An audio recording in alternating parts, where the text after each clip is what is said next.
আসসালামু আলাইকুম আপু ভাইয়ারা এদিক দিয়ে সকালবেলা ঘুম থেকে উঠিয়া বাজি করে নিতেছি। কালকে থেকে স্কুল খোলা আপু ভাইয়ারা, বাচ্চাদের স্কুল খোলা। মনে করেন যে আজকের থেকেই মনে করেন যে মারা রেডি হইতেছে।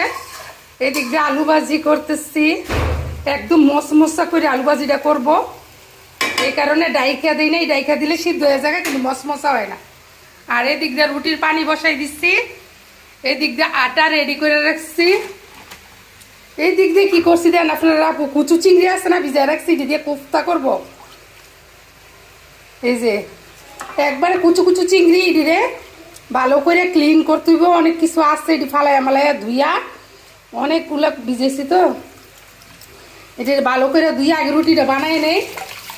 তারপরে কি করব, এটি রে কোফতা ওই যে ব্লেন্ডার করে সব ময় মশলা দিয়ে কোফতা বাইজা পরে রান্না করব। সব ময় মশলা দিয়ে কষাইয়া রান্না করব, বাটা মশলা দিয়া। এই দিক দিয়ে আগে আমি সকালবেলার যে নাস্তাটা এটা দিয়ে নিয়ে আগে, পরে দুপুরবেলার রান্নাটা রেডি করব।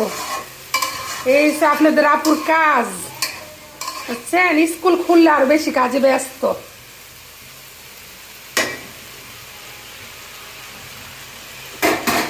এই যে এটার মধ্যে এখন লবণ দিয়ে, এরপর আটা দিয়ে, একটু সাদা তেল দিয়ে আগে রুটির ইয়াটা রেডি করি। এই যে নাস্তা রেডি, আর উনি আমাদের জন্য নাস্তা বানাইতেছে না। এই যে এটা কি ডিম পুষ করতেছ?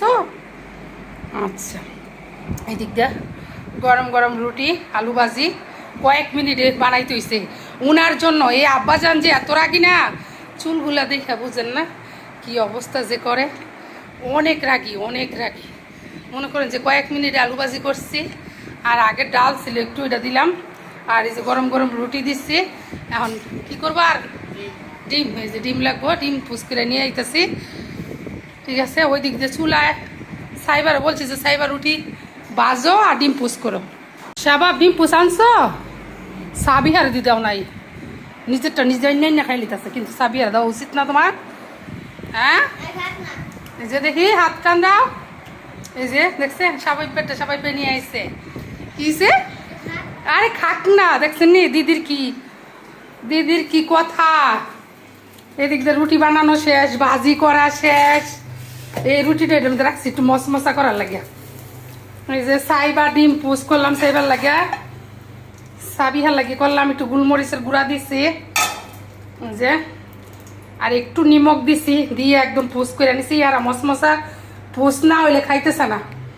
এই যে আমার রান্নাঘরের অবস্থা। এই যে আলু ভাজি, এই যে রুটি গরম গরম সাবাব আর সাবিহা খাইতেছে। আটার প্যাকেটটা গুছাই তুইব। দেখছেন আমার জামাই কি সুন্দর একটা গটি আনছে আমার জন্য, দেখেন। এই যে দেখছেন, আর একটা প্লেটও আনছে। এটা মনে করেন যে বুঝি এই যে একটা কাঁসার প্লেট আনছে, এটার মধ্যে আমি মাঝে মাঝে খাই। আর এই গটিটা দিয়ে পানি খাওয়ার জন্য আনছে। মরিচ ব্লেন্ডার করছি, এটার মধ্যে এখন চিংড়ি মাছটি ক্লিন করে এরপরে ব্লেন্ডার করব। এই সে এখন সকালে নাস্তাটা খাই আসি, আইসি এরপর আবার দুপুরে রান্না রেডি করব। এই যে উনাদের খাওয়া শেষ, নাস্তা খাওয়া, আর উনি খাইতেছে। এই যে পাও ঝুলাই ঝুলাই খাইতেছে। এই যে খাওয়া শেষ হয় নাই, উনি আস্তে আস্তেই খাক। আর এদিক দিয়ে ভাজি একটু রয়ে গেছে, হাড়ির থেকে এটা নিয়ে নিছি, যে এখান থেকে খাইব।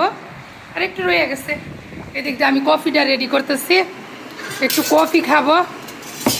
গরম পানি দিয়ে দিছি, হইলে কফি বানায় খাবো। নাস্তা মাস্তা খাওয়া শেষ, সাইবার রুমে খাইতেছে। এই দিক দিয়ে আপনারা আপু দেখেন, একদম নাস্তা খাওয়ার পরে সব মনে করেন যে গুছাইয়া এই জায়গায় রাখছি, ক্লিন করব। চিংড়ি মাছ ক্লিন করব, এরপরে চুলা ক্লিন করব। ময়লাটা নিয়ে নিচ্ছে, ডাস্টবিনে রেখে আসবো। পুরা রান্না করে ক্লিন করে আবার দুপুরে রান্নার জন্য রেডি হব। ঠিক আছে, এখন আমি একটু কফিটা খাই নিই, কফিটা খাইয়ে সব কিছু ক্লিন করে দুপুরে রান্নার জন্য রেডি হব। সবাই ভালো থাকবেন, আল্লাহ হাফেজ।